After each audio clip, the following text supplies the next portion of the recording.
بسم اللہ الرحمن الرحیم۔ السلام علیکم پیارے بچوں، آج ہم سبق بات چیت کے آداب کی پڑھائی کریں گے، اس کے سوالات زبانی یاد کریں گے اور اس کی مشق جو ہے وہ کتاب پر کریں گے، ٹھیک ہے؟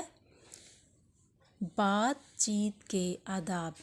اسلام ہمارا دین ہے، یہ ایک مکمل دین ہے جو زندگی کے ہر چھوٹے بڑے معاملے میں ہماری رہنمائی کرتا ہے۔ اسلام بات چیت کرنے کے طریقے بھی بتاتا ہے۔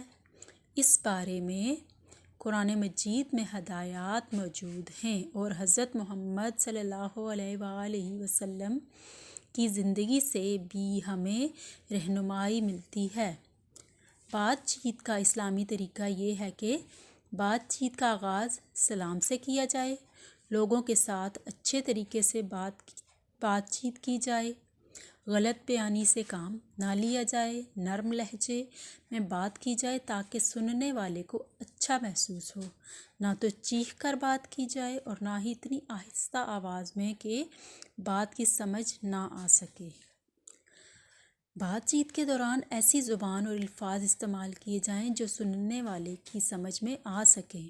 بات چیت سلیقے سے ٹھہر ٹھہر کر کی جائے تاکہ سننے والا پوری بات سمجھ سکے۔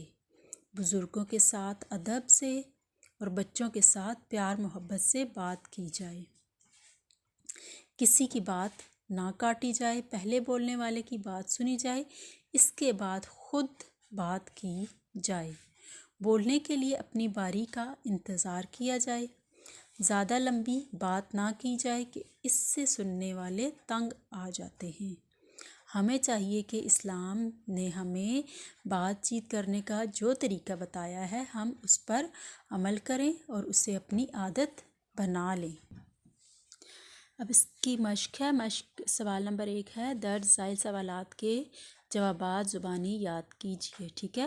اب یہ جو سوالات ہیں ان کے آپ نے جوابات جو ہیں وہ آپ نے زبانی یاد کرنے ہیں۔ سوال نمبر 1 ہے، بات چیت کے بارے میں ہدایات کہاں سے ملتی ہیں؟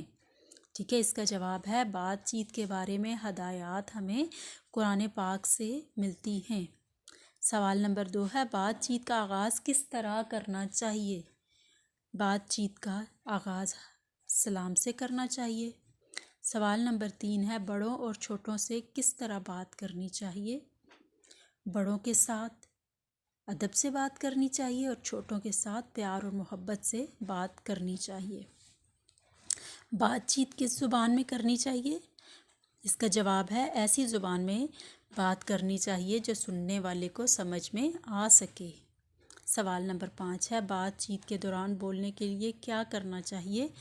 بات چیت کے دوران بولنے کے لیے ہمیں یہ کرنا چاہیے کہ بات ہمیشہ سلیقے سے کی جائے اور بات ٹھہر ٹھہر کر کی جائے تاکہ سننے والے کی سمجھ میں آ سکے۔ اب آپ نے یہ سارے سوالات جو ہیں یہ زبانی یاد کرنے ہیں۔